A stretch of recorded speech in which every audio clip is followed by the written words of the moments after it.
Hello, কেমন আছো তোমরা সবাই? আমি তো বেশ ভালো আছি। আর তোমরা যারা আমার রেগুলারলি ভিডিও দেখো তারা নিশ্চয়ই এতক্ষণে বুঝতেই পেরে গেছো আমি এসেছি কৃষ্ণনগরে। কেন এসেছি সেটা তো তোমাদের দেখাবোই। তার আগে কমেন্টে জানাতো কে কে আমার মতন মেলা ঘুরতে ভালোবাসো।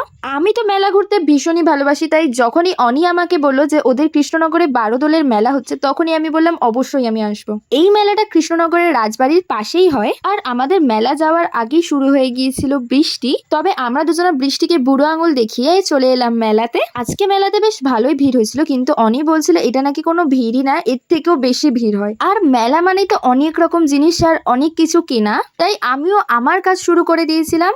এসেই কিনে নিয়েছিলাম একটা স্ক্রাঞ্চি, যেটা এখন আমার মাথায় দেখতে পাচ্ছ, মানে কেনার সঙ্গে সঙ্গে মাথায় লাগিয়ে দিয়েছি। আর আমি তো অনেক কটা ক্লিপও কিনেছিলাম আজকে। তারপর মেলা ঘুরতে ঘুরতে চোখের সামনে পড়লো এই চুড়ির দোকানটা। আমি তো আর চোখই ফেরাতে পারছিলাম না। আর মেলায় এসছি ভাই, ফুচকা খাবো না এটা কি কখনো হতে পারে?